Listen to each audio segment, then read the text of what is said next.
Bonjour, chers frères et sœurs en Christ. Nous célébrons le dimanche de Pentecôte. Évangile de Jésus-Christ selon Saint Jean. En ces temps-là, Jésus disait à ses disciples, « Si vous m'aimez, vous garderez mes commandements. Moi, je prierai le Père, et il vous donnera un autre défenseur qui sera pour toujours avec vous. Si quelqu'un m'aime, il gardera ma parole. Mon Père l'aimera, nous viendrons vers lui, et chez lui, nous nous ferons une demeure. Celui qui ne m'aime pas ne garde pas mes paroles. Or, la parole que vous entendez n'est pas de moi. Elle est du Père qui m'a envoyé.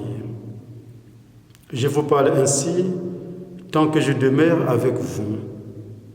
Mais le défenseur, l'Esprit Saint que le Père enverra en mon nom, lui vous enseignera tout.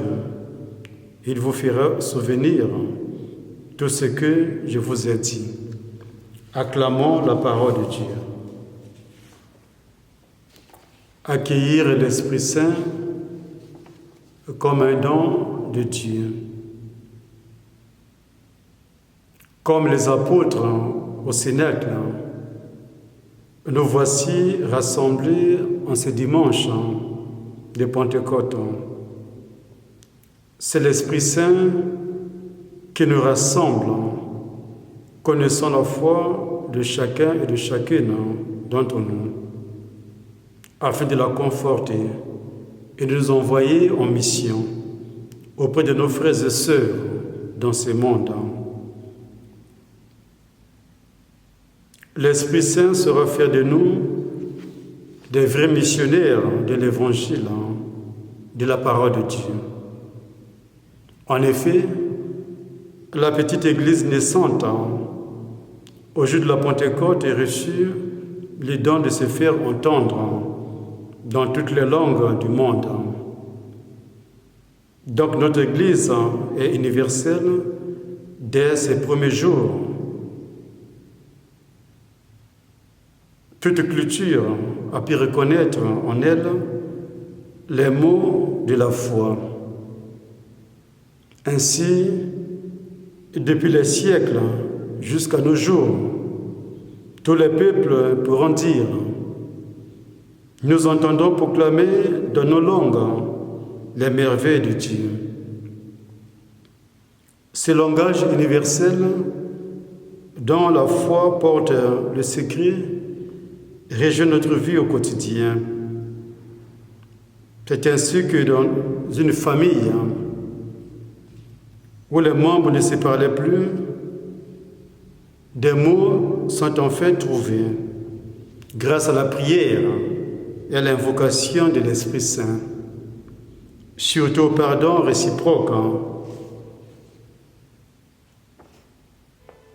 C'est aussi grâce à la prière et avec l'aide de l'Esprit Saint que nous trouvons les mots qui vont rendre la paix à une personne souffrante ou bien une personne en dérive.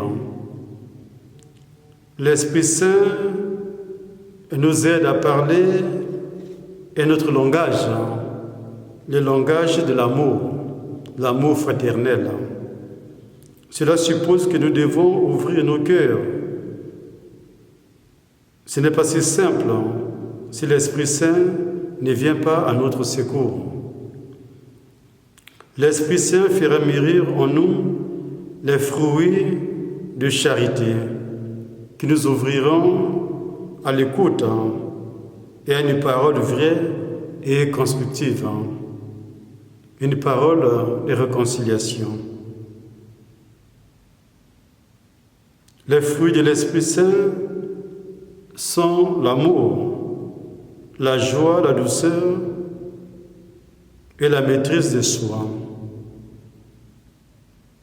Ainsi, dans l'Évangile, Jésus nous dit, « Si quelqu'un m'aime, mon Père l'aimera, et nous viendrons en lui. » Les paroles de Jésus résonnent comme un appel à revêtir le Christ et à en devenir des vrais témoins par notre témoignage de vie. Il est bon parfois de se poser la question sur ce que nous avons fait de bien en présence du Seigneur. Quand nous devons manifester l'amour de Dieu à travers les gestes simples de solidarité et aussi à travers les relations interpersonnelles. Demandons au Seigneur qu'il nous donne son esprit de discernement, son esprit de force, son esprit de simplicité, d'humilité, pour que nous devenions des vrais missionnaires de l'Évangile auprès de nos frères et sœurs. Au nom du Père et du Fils et du Saint-Esprit.